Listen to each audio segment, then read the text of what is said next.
Claro que o público português quer seguir o Estoril e segue o Estoril. Sendo a número 1 português, é normal que a atenção esteja um bocadinho mais virada para mim. O Rafa sempre foi o exemplo do lutador mental e resiliência pura mesmo. O Roger, elegância em campo. A partir daí foi mesmo só sonhar. Fiz um jogo, provavelmente o melhor jogo da minha vida. Eu completamente a tremer. Eu não me lembro de estar tão nervoso mesmo. Eu depois de acabar o jogo já nem me lembrava como é que tinha ganho o match point.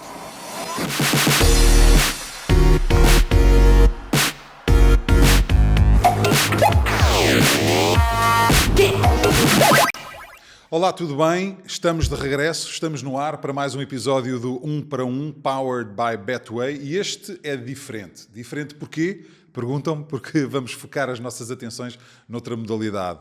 Até agora tem sido só jogadores de futebol, hoje vamos falar com o número 1 do ténis nacional. Certamente que sabem quem é o Nuno Borges, muito graças à sua caminhada no Australian Open, no início do ano, em que conseguiu chegar aos oitavos de final desse torneio do Grand Slam. Vamos falar sobre isso, vamos falar sobre o início da sua carreira, sobre os grandes adversários que teve até ao momento e sobre aquilo que espera para o Estoril Open, esse torneio que vai começar daqui a muitos poucos dias. Portanto, olá Nuno, bem-vindo ao 1 para 1. Sei que estás nos Estados Unidos, portanto, hello, welcome, what's up? Obrigado antes de mais pelo convite. É um prazer estar aqui e aqui estou eu nos Estados Unidos, é verdade. What's up? Olha, há tanta coisa que eu queria discutir contigo, mas vou começar precisamente pelos Estados Unidos, porque estás aí agora. Sei que fizeste a tua formação universitária nos Estados Unidos. Conta-me como é que foi essa experiência. Eu conheço bem, eu também estive nos Estados Unidos a estudar 4 anos na Carolina do Norte. Tu estiveste em Mississippi, que é mesmo Deep South, sul Deep dos South. Estados Unidos. Exatamente. Sim. Como é que foi essa experiência e como é que te ajudou a catapultar a tua carreira? Para ser sincero, não foi fácil. Eu lembro-me perfeitamente da primeira vez que saí de casa. Chorei baba e rainho na viagem, ainda no aeroporto do Porto, a despedir-me dos meus pais. Foi difícil. Sim. Até porque na altura viajava uma outra vez para alguns torneios, mas não para 4 ou 5 meses de viagem, sabendo que não ia voltar até lá. Portanto, também foi um choque cultural imenso, desde a comida, os carros, a maneira de viver, a língua que se fala, obviamente. As minhas pessoas são muito diferentes. Foi tudo uma grande experiência para mim. Eu acho que cresci muito com isso também e lá está. Depois os Estados Unidos ganham um carinho extra, sem dúvida, não só para mim, mas para a minha carreira. Foi um bocadinho o início da fase mais séria do meu ténis. Tu foste com 17, 18, 19? Já fui com quase 19. Eu fui em janeiro de 2016 e fazia anos em fevereiro. Portanto, foi pouco antes de fazer 19 anos. É engraçado, eu fui com 17 e não conhecia ninguém quando fui para a Carolina do Norte e foi a primeira vez que cozinhei para mim próprio, a sério, foi a primeira vez que lavei a minha roupa, foi a primeira vez que estive mesmo desamparado. Foi parecido contigo? Sim, a verdade é que pronto, com a comida eu tinha a facilidade de poder comer nos refeitórios lá da universidade. Na altura, com a equipa, nós tínhamos isso mais ou menos bem engenhado para nos facilitar a vida, até porque não tínhamos assim tanto tempo com os estudos e com os treinos.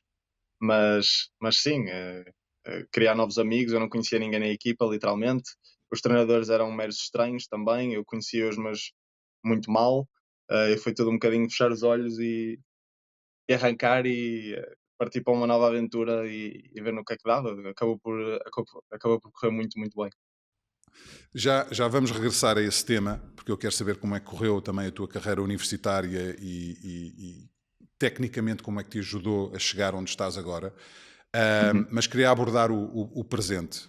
Também já vamos falar no Australian Open, já vamos falar de Melbourne, mas o presente tem-te como o melhor tenista português da atualidade, a entrar no Home Tournament, no torneio, vai jogar em casa no Estoril Open, e tu sabes que vai ser completamente diferente esta tua experiência no Estoril Open depois de tudo o que aconteceu no início do ano. Estás preparado para isso?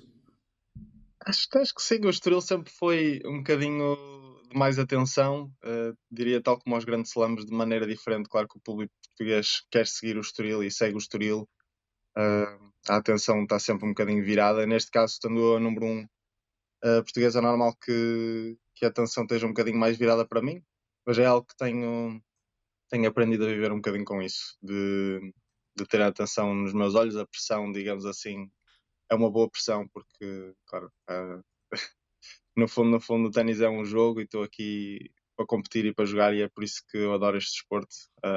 Adoro ir a jogo contra os melhores do mundo.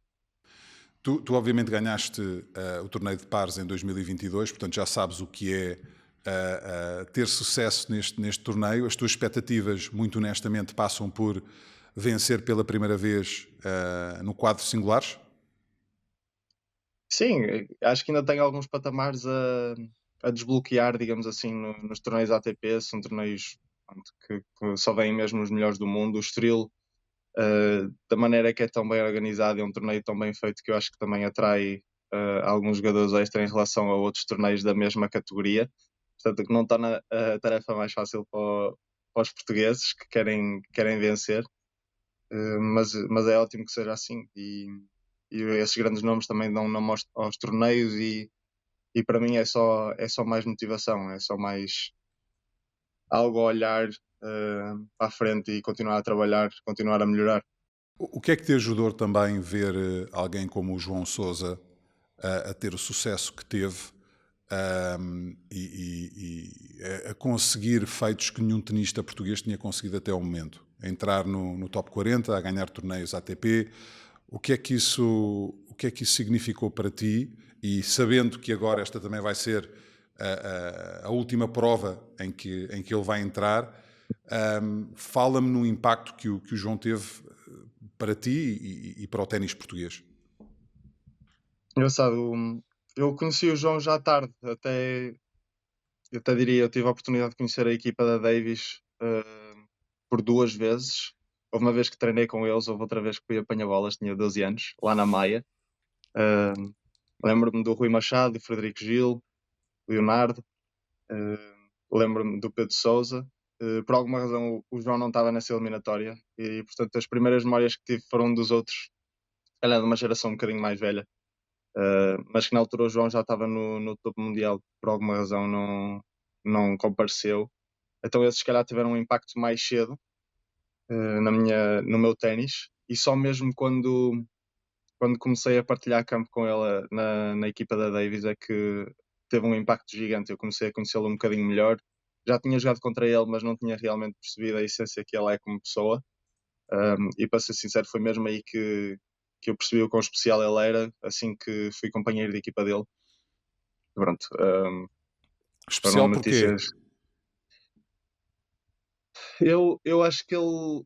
Eu não conheço ninguém que queira mais ganhar do que ele quando entra em campo, e ele parece que muda ali qualquer coisa na cabeça, e não há mais inseguranças, não há mais. Não quero saber o que é que está a passar, eu vou ali para ganhar o jogo. E a maneira como ele se manda de cabeça para qualquer jogo e atira-se e quer ganhar, e ir a campo com tudo o que tem e mais alguma coisa, acho que foi isso que o levou tão longe.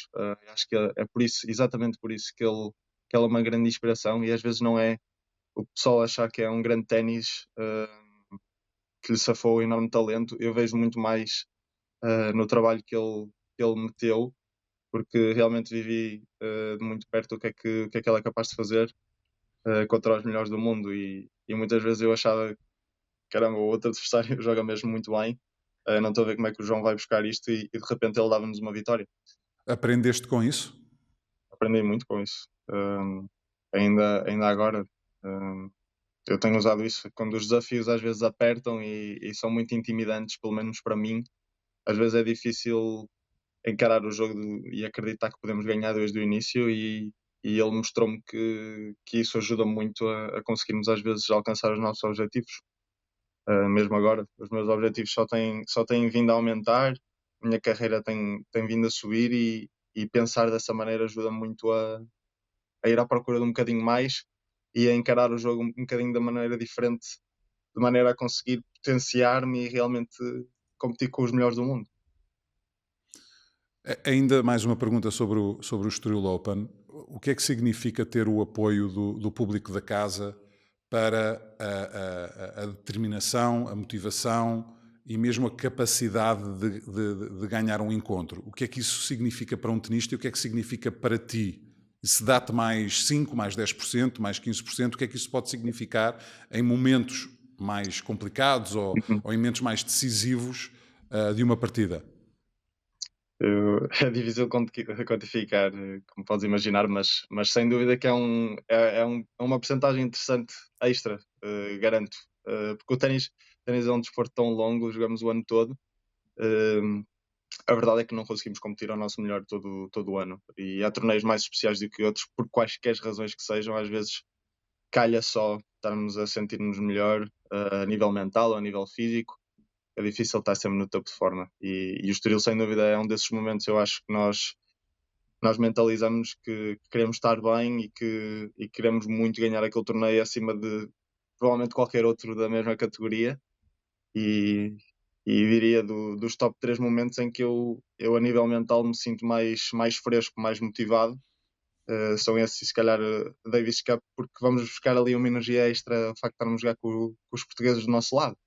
É especial, é mesmo especial.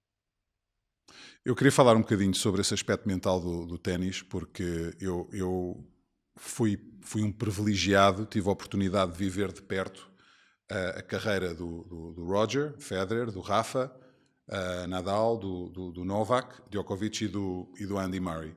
E tive a Uhum. oportunidade de os entrevistar muitas vezes e ver as características diferentes deles, vê-los a jogar ao vivo também e a diferença entre ganhar um torneio ou não, muitas vezes, se não todas as vezes, tem a ver com esse aspecto mental. A nível técnico, o que me impressionou sempre mais foi o Roger, e é provavelmente o meu tenista Sim. preferido de todos os tempos. A nível mental, eu jogava que ninguém conseguia ultrapassar o Rafa, mas depois chegou o Novak e parece que foi outro patamar. Tu como é que olhaste para este quarteto mágico do ténis contemporâneo e o que é que aprendeste com eles e como é que vês, talvez aqui o Novak especialmente a nível mental também? E se calhar não Eu acho que o concordas Novak acabou com o que eu por. disse. Como é que vês os quatro e como é que vês o aspecto mental de todos? Não, eu concordo. O Rafa sempre foi o exemplo do lutador mental e resiliência pura mesmo. O Roger, elegância em campo, técnica, parecia que era tudo muito fácil e era muito fluido, muito rápido ao mesmo tempo. Uh, Daí eu sempre gostei muito de ver o Roger a jogar e era o meu favorito. Era difícil Ok? não o ser, a meu ver. Um, mas acho que qualquer um dos quatro, mesmo o Andy, nos mostraram que há quatro maneiras diferentes, pelo menos, de chegarmos ao topo mundial e certamente que há muitas mais outros jogadores noutros tempos que já nos mostraram isso. Mas claro que a mentalidade, eu acho que todos têm certas coisas que realmente não podem falhar, a maneira como encaram o seu trabalho. Certamente são muito profissionais e dedicaram praticamente a vida a potenciarem-se. Logo aí a dedicação, eu tenho a certeza que eles foram extraordinários nesse aspecto. Um, e o Novak acabou por, se calhar, beneficiar ser o mais novo um, dos. Não sei se é mais novo que o Andy, mas certamente que a nível físico aguentou mais uns anos. Quando olhas para ele, o que é que tentas aprender dele? É engraçado que eu percebi-me que ele adota uma mentalidade quase de que está tudo atrás dele para ultramar. Eu sei que eu acho que ele não acredita nisso e não é bem verdade, mas eu acho que também olhando para o background dele, ele fala disso e acho que faz muito parte da pessoa dele, de mais do que ganhar e sobreviver, era mesmo sobreviver, do género, tenho que sair por cima, tenho que sair por cima. E aquilo é mesmo, vida ou morte. Ele em campo, se for preciso olhar para o outro com um olhar matador, do género, eu vou ganhar isto, é impossível. Eu vou agarrar a isto com tudo. E era uma coisa que os outros, se calhar, não mostravam tanto. Mas lá está, é só mais uma estratégia, é a maneira dele conseguir agarrar-se aos jogos e conseguir trazer o melhor dele mesmo. Claro que às vezes não parece muito bonito, mas a verdade é que resulta e ele neste momento é o melhor também à custa disso. Sim, ele passou muitas dificuldades quando era jovem, obviamente vem Sim. de um país que estava em guerra, a Sérvia Uhum. nessa altura, acho que até ele chegou a treinar em piscinas interiores convertidas em campos de ténis. Eu no outro dia Yeah. também vi o documentário do Giannis Antetokounmpo, da NBA, que também passou muitas dificuldades quando era criança a nível de pobreza e notava-se essa mesma mentalidade: tenho de ganhar, tenho de vingar sim ou sim, e isso Sim. na verdade achei incrível. Quando olhas para o teu trajeto, Nuno, quando é que, te apercebeste de que na verdade poderias ter as condições físicas e mentais para ser profissional e para ser atleta de topo? Eu acho que só mesmo com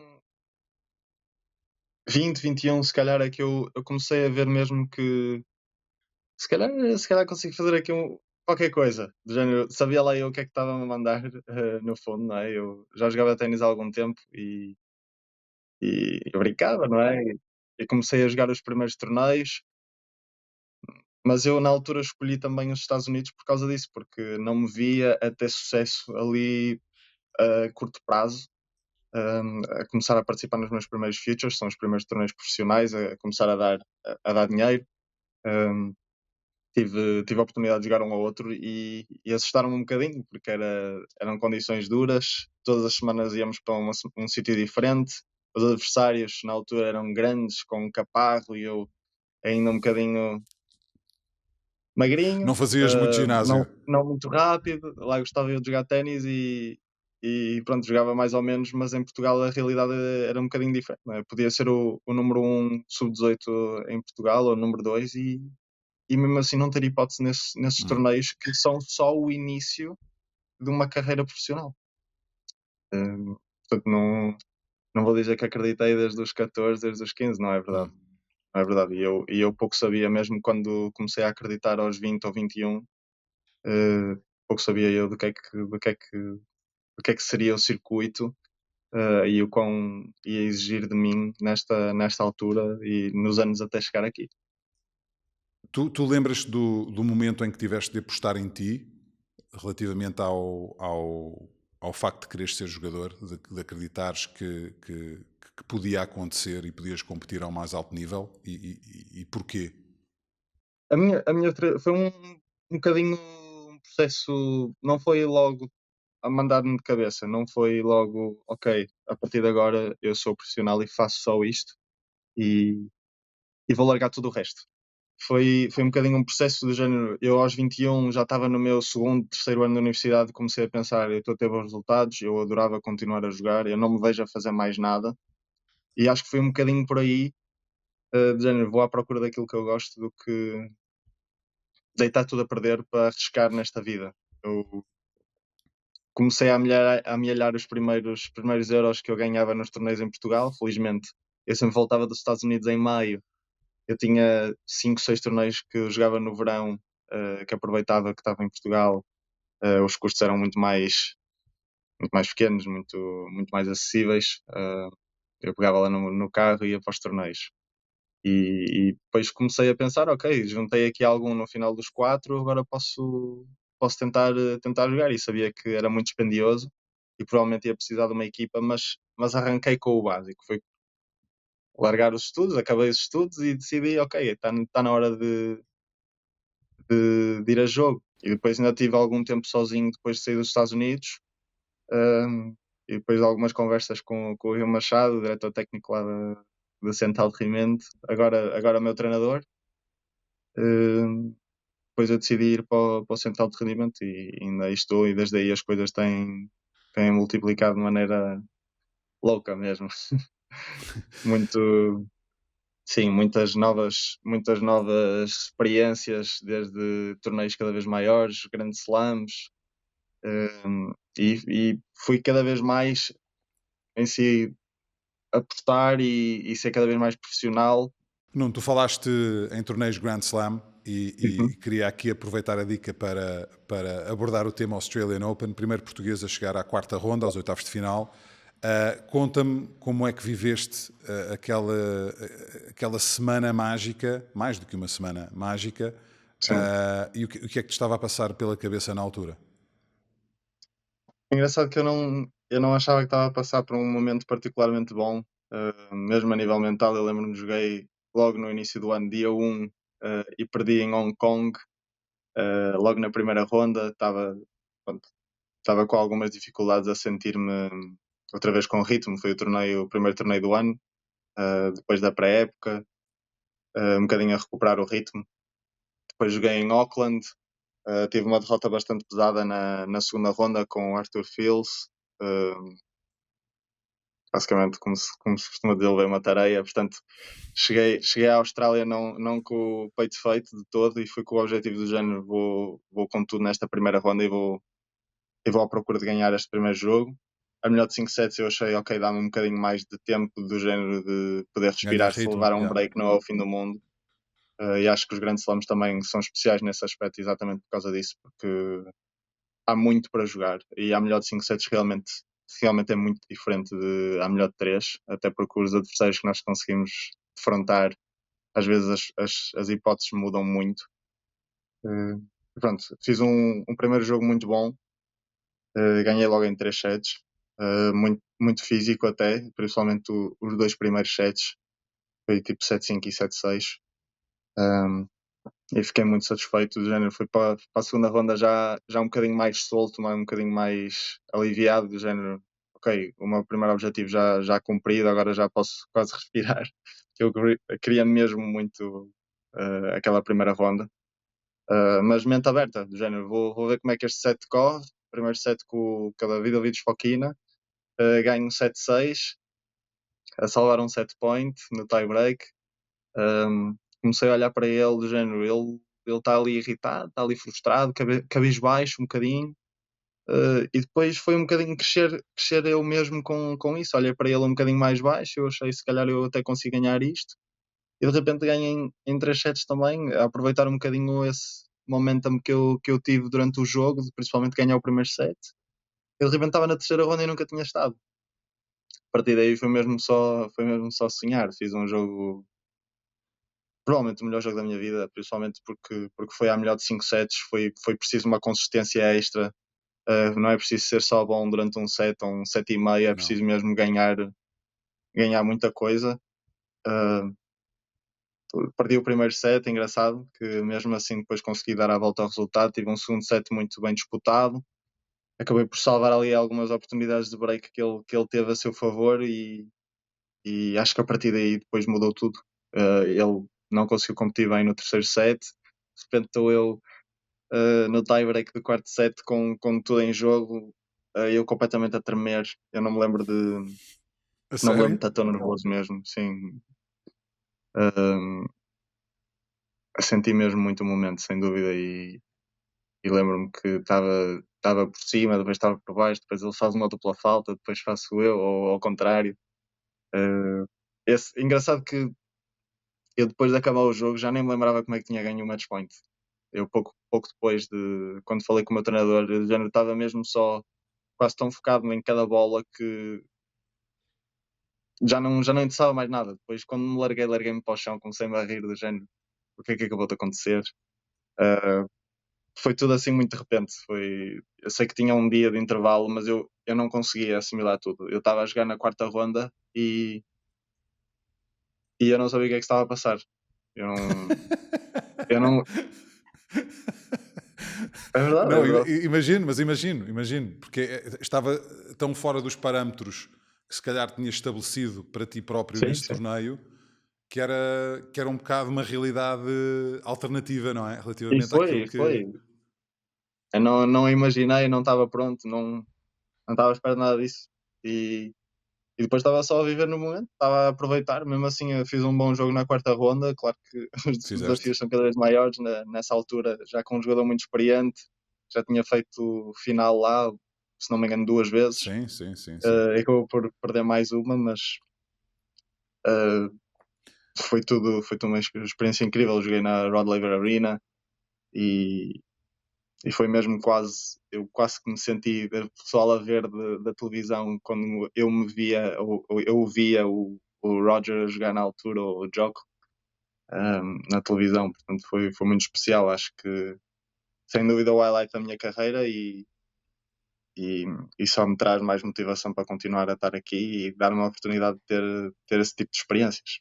Foi muito bom. Olha, eu queria que me ajudasse a explicar uma coisa. Uhum. Obviamente que o João Sousa entrou para o top 40, tu entraste para o top 50, mas eu nunca consegui perceber por que razão é que Portugal não conseguiu, até o momento, produzir um tenista que vencesse um torneio Grand Slam, que estivesse no top 10 do mundo. E eu não estou a dizer nem 2, nem 3, nem 4, nem 5, mas pelo menos um. Quando estava nos Estados Unidos, quando estava em Londres, quando ia a torneios, quando falava com outros jornalistas, quando estava na CNN, muita gente me fazia essa pergunta e eu dizia, olha, acho que há falta de apoios, acho que há falta de estrutura e acho que há falta de dinheiro, não é? Porque acho que é muito importante ter dinheiro para ter sucesso no início, para teres uma equipa que viaja contigo, porque tu estás, e há pouco estavas a dizer, estavas em Hong Kong, depois vais para Auckland, depois vais para Melbourne, Sim, depois claro. agora estás nos Estados Unidos. Portanto, ajuda-me a desmistificar isto um pouco. Se eu tenho razão com estes 3 pilares que encontrei, ou Sem se achas dúvida. que também tem a ver com a mentalidade do próprio ténis em Portugal, de se pensar, pá, não dá, somos pequenos, não dá.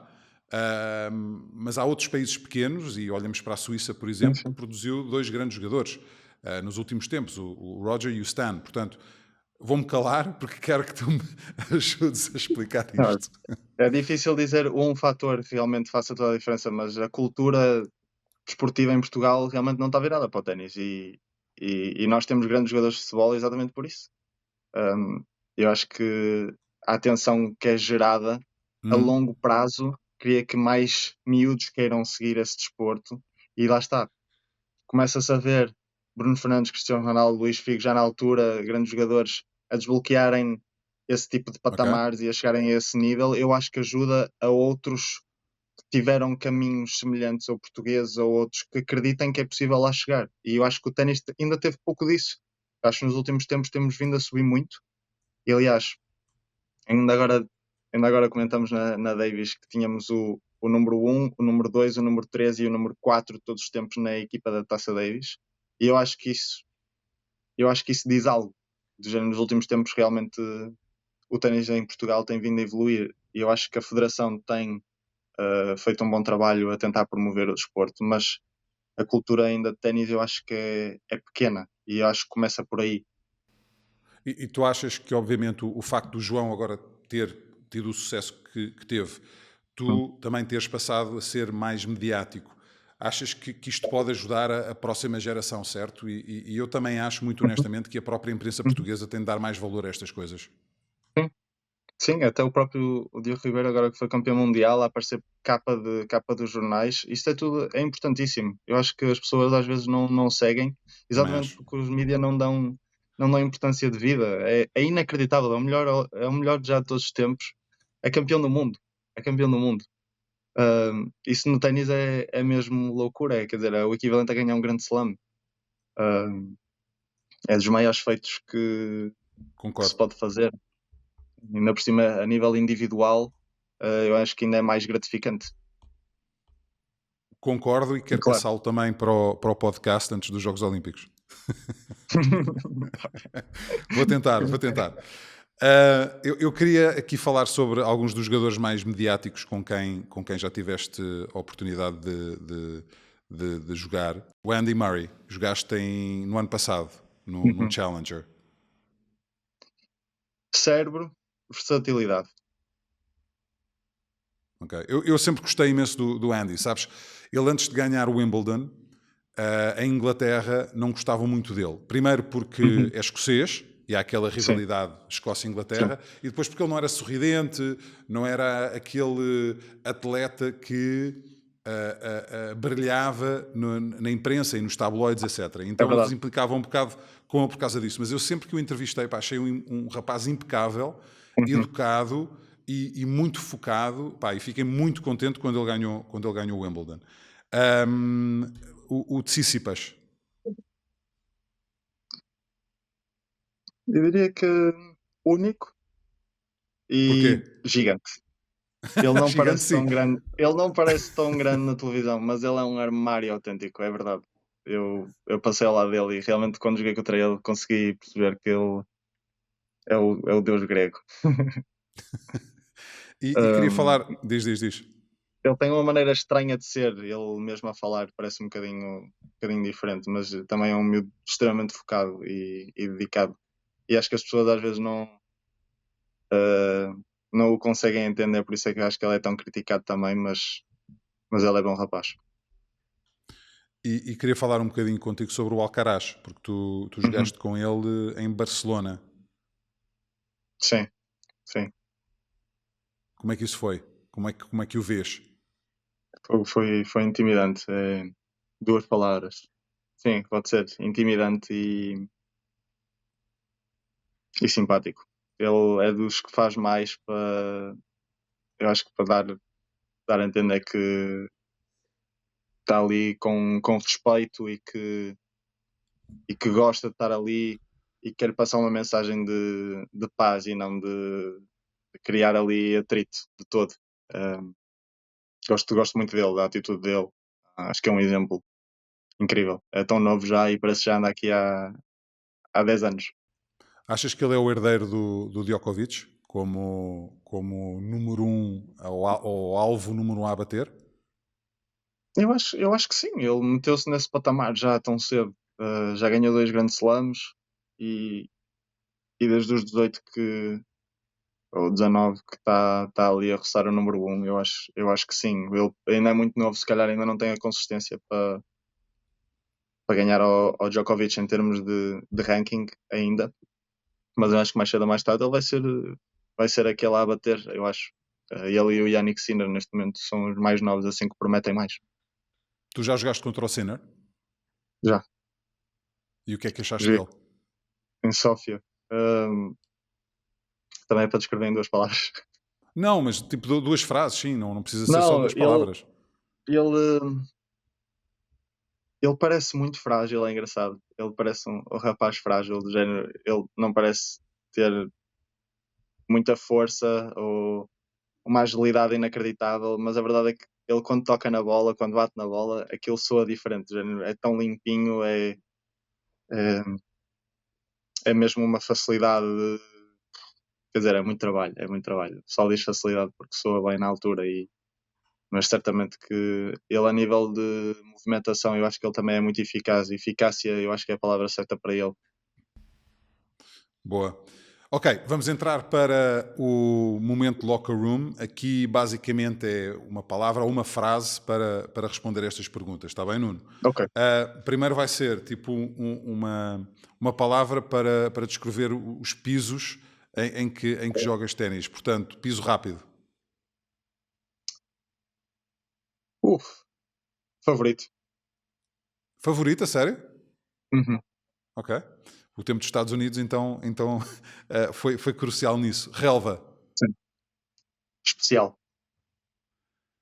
e terra batida. Criatividade. Jogador que nunca defrontaste e gostavas de fazer. O Roger já se retirou, portanto, gostava dele. Se for um jogador que ainda está a jogar, Novak Djokovic.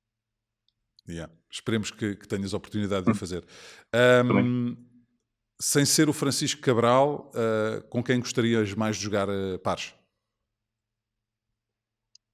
Gostava de jogar com o Ben Shelton. Acho que é boa onda. Ia dar é um miúdo muito motivado e que traz sempre muita energia para os jogos, portanto acho que ia ser uma boa parzada. Gostei de o ver na série Breaking Point. Que dois jogadores de ténis do passado convidarias para um jantar? Jimmy Connors, posso escolher mais um. Sim, dois. Jimmy Connors e Arthur Ashe. Tens alguma superstição antes dos teus jogos? Claro que há coisas que eu me agarro do género, eu gosto de meter o saco das raquetes. Eu tenho um saco para as raquetes e outro para a roupa. Eu gosto de meter o saco das raquetes entre mim e o árbitro. Tenho que jogar de boné. E mesmo que o cabelo esteja curto, eu preciso do boné. Já mesmo alguns treinos que eu treino sem boné, eu não posso estar à espera de jogar bem. Esses tenho desculpa.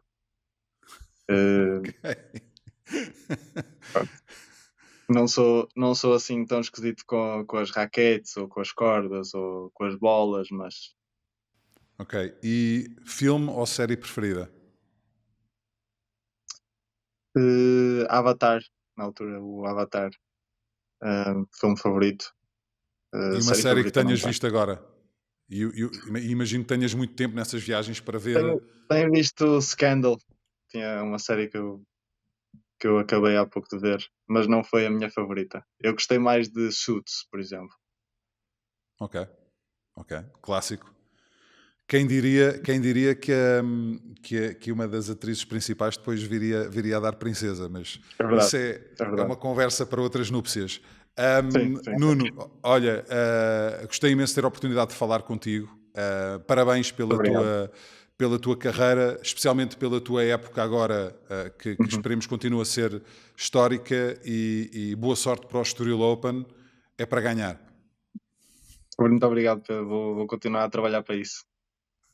Vamos terminar então este episódio do 1 para 1, powered by Betway, e acho que é importante também celebrar os feitos dos atletas portugueses noutras modalidades, e nós tencionamos fazê-lo mais vezes agora nos episódios que se seguirem desta série, deste podcast. Espero que tenham desfrutado. Obviamente que esperamos que o Nuno tenha muito sucesso no Estoril Open e no resto da temporada. Como sempre, peço-vos para subscreverem, para comentarem, para partilharem este conteúdo, e teremos certamente mais uma grande entrevista nos próximos tempos. Contamos contigo. Até breve.